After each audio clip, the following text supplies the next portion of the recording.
Alright, today I'm going to review Warcross by Marie Lu. She is also the author of Legend, which I have read, and I really enjoyed that one.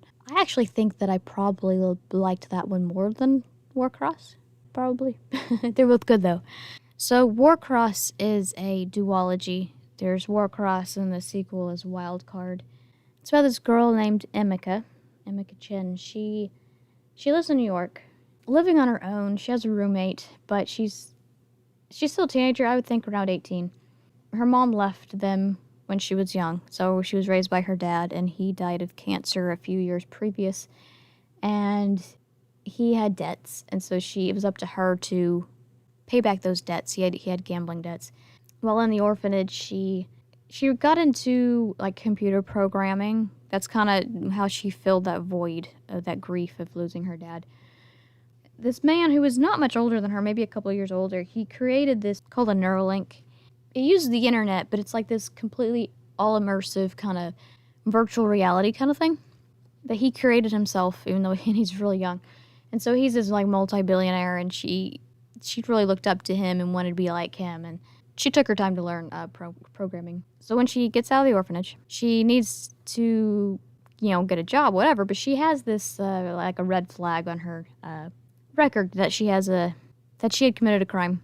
You find out what that is. It's not really, she didn't think bad or anything. So now no one wants to hire her and stuff. So she becomes a bounty hunter, basically. If she catches this person, she gets paid. But she's running out of money, and she's going to get evicted, and she doesn't know what to do. And what the Neuralink really does, it connects to the internet, but in this virtual reality kind of way, where you put on these Neuralink glasses that allow you to see these things. And it's really capable of doing a lot of neat things. And there's also this game called Warcross. It's a game people can play, anyone can play it, but there are professional teams.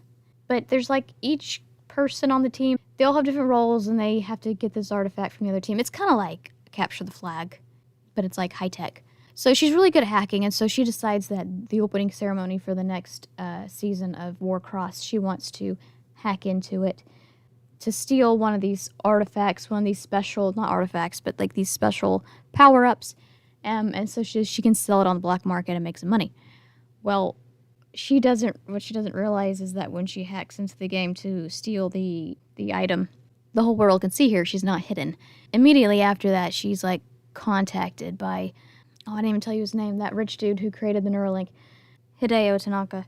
His company contacts her, and she's all afraid, I'm going to go to prison for this.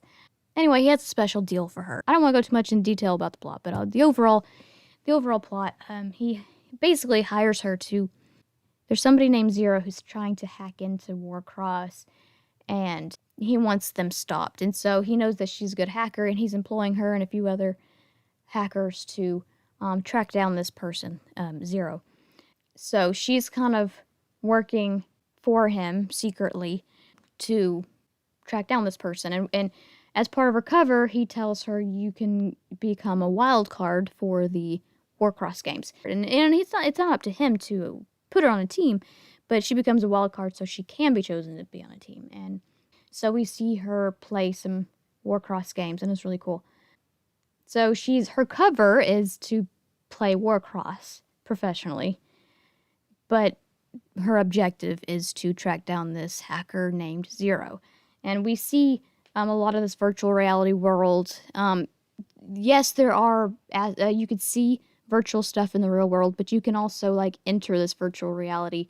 You can go into the dark net and be fully immersive into it, and not just seeing things in the real world. And Warcross, you're completely immersed into it. That's basically what it's about. She's trying to track down this person while being on this Warcross team.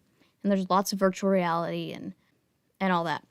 I have to say, I am generally not a big fan of virtual reality. And I actually didn't even know that's what this book was about when I picked it up. I just knew I really enjoyed Legend. So I wanted to read another book by the same author. So when I saw this one, I'm like, okay. And I start reading it, and I'm like, wait, this is virtual reality. I'm like, oh well, it's Marie Lu, so I'll try it out. And I have to say, for being virtual reality, I didn't mind it that much. I've read other ones that just really got on my nerves, but this one didn't. It was okay. I didn't mind it. It wasn't my favorite thing. I didn't crave to pick up the book. But anytime I did pick it up, I was entertained. I enjoyed it. Very good writing. Characters are likable. I do think, though, that there are times when I felt like the writing was a little bit info dumping, and I get there's a lot to explain, but there's so many, like, I don't know, like flashbacks to Emika's childhood with her dad, and that's nice, but after a while I got kind of tired of it. I wanted to focus on the here and now, and anyway, it was still good. And there was a lot of good representation in this book as well. Your main character, Emika, she is Asian, and so is Tanaka. And we actually, you get this really cool, like it starts in New York, but when she gets hired on by Henka Games, she goes to Japan, and the rest of the book takes place there. And so you really get like this immersed in this culture of Japan, and you learn a lot of aspects of Japanese culture. And that was pretty cool. I enjoyed that. Plus, Emika is just like really cool with like her rainbow hair and her tattoos, and just really, really cool, really likable character. There's also like a little touch of some gay. Two of the Warcross players, which you guys, they're on separate teams, and they used to be together, but now they're not, and so there's like this tension between the two, and they play each other, and that's interesting. Oh, and I think in the second book, we briefly meet this character who is non-binary, and so they're referred to as they, them. So there's a little bit of that representation as well, which is cool. Oh, and also with the representation, there is a character in a wheelchair. But yeah, the second book focuses more about who Zero is. You learn who Zero is in the first book, and I totally called it. I did. I knew who it was. But the second book, you kind of find out why and how Zero is who it is and their backstory.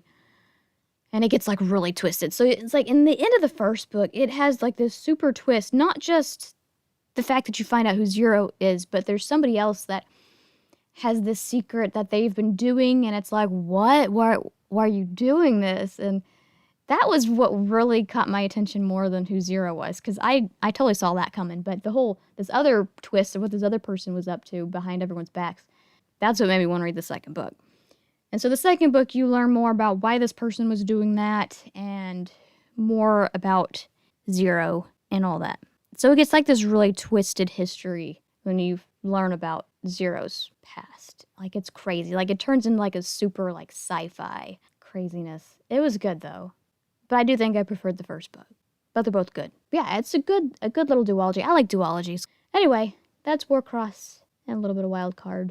I do recommend these. I think they're good. Go check it out. And